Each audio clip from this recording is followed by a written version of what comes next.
Main রোডে আমরা যাবো না, আমরা জেনে আসি, আমরা সেমে ছিলাম, আমাকে করবে জানে পেটে কেউ যেন লাথি না মারে ভাই। ইয়াং বয়সে বলা পান যে নিচে মাদক করে, তার আগে চুরি চামারি করতো, এখন তারা অটো চালায়, এখন আর চুরি চামারি চলে না।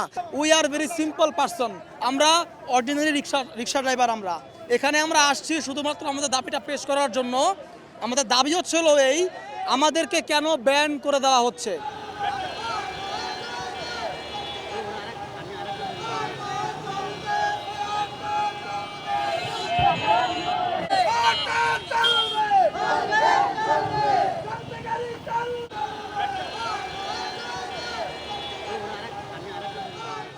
তিন হাজার 5,000 2500 টাকা করে লোন দিতে হয় প্রতি সপ্তাহে।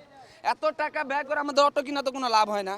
আর যদি অটোই যদি কিনতে যদি নাই করে, তাহলে অটো কোম্পানি যেখান থেকে মাল মেশিনগুলো দিচ্ছে সেটাকে বন্ধ করা। সেটা বন্ধ করলে তো অটো আর চলবে না। সেটা বন্ধ না করে আমাদের অটোকে কেন বন্ধ করানো হচ্ছে? আমাদের কষ্ট এটাই, কোম্পানি যদি না বন্ধ করে তাহলে আমাদের অটো বন্ধ তো করে কোনো লাভ নাই। এত টাকা ব্যয় করে এত কিস্তি তুইলে আমরা এত কষ্ট করে কিস্তি তুলতেছি, প্রতি সপ্তাহে 2500, 2000, 3000 করে দিচ্ছি। হ্যাঁ, তাহলে আমরা অটো যদি বন্ধ হয় আমরা কি করে খাবো? এই জবের কারণে আমরা চলা লাগবো রোডে, আমরা তো গরিব মানুষ, পেটেতে আসছি। আর পেটেতে যদি আমরা যদি বন্ধ করে দেয় সরকারে, তাহলে আমরা কি করে খাবো ভাই? আলুর কেজি 80 টাকা, আমরা তো খেটে খাওয়া মানুষ, চলতে পারি না, কি লেগে পারি না, সব জিনিসের দাম বাড়তি, এই বাড়তি দামটা কমাক। আমাদের মানুষদের সামনে সরকার কাছে একটা অনুরোধ, সরকার কাছে একটা অনুরোধ, আমাদের এই দামটাতে সীমিত পাই, সীমিত দামটা কমাবো, আমরা এটাই চাই। আর কিছু না, আর আমাদের গাড়ি এটা বন্ধ না হয়, আমরা ভিতরে চালাবো। মেন রোডে আমরা যাবো না, মেন রোডে আমরা যাবো না, আমরা জেনে আসি, আমরা সেমে ছিলাম, আমাকে করবে জানে পেটে কেউ যেন লাথি না মারে ভাই। তোমরা বাজার সিন্ডিকেট না হামলা দিচ্ছ, তোমরা অটো হামলা দিচ্ছ। অটো থাকা অবস্থায় যে অনেক বেশি উপকার, এটা কেউ জানে? আমরা রাত্রের বেলায় গাড়ি চালাই, এরপর ব্যাগের সময় যে পোলাপান, ইয়াং বয়সে পোলাপান যে নিচে মাদক করে, তার আগে চুরি চামারি করতো, এখন তারা অটো চালায়, এখন আর চুরি চামারি চলে না। আর যদি এইগুলো বন্ধ হয়ে যায়, আমার পায়ে রড ঢুকানো আছে, আমি কি করে খামো? আমি যে একটা পানি আলগাইতে পারি না, আমি কি করবো? ভিতরে চালাই তারপরও আমাদেরকে বন্ধ করে দিচ্ছে। আমরা তো মেন রোডে উঠি না, তারপরও আমাদেরকে বন্ধ করে দিচ্ছে। বলেন আমরা কিভাবে চালাবো? বলেন, আমরা একটা গাড়ি কিস্তিতে কিনছি, আমরা ভিতরে চালাই, মেন রোডে উঠি না, তারপরও আমাদের গাড়ি ধরে ডাম্পিংয়ে দিয়ে দেয়।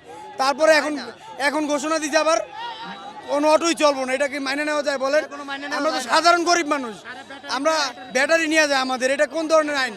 আমরা কোনো দলীয় কোনো লোক না, we are very simple person, আমরা অর্ডিনারি রিক্সা ড্রাইভার। আমরা এখানে আমরা আসছি শুধুমাত্র আমাদের দাবিটা পেশ করার জন্য। আমাদের দাবি হচ্ছিল এই, আমাদেরকে কেন ব্যান করে দেওয়া হচ্ছে।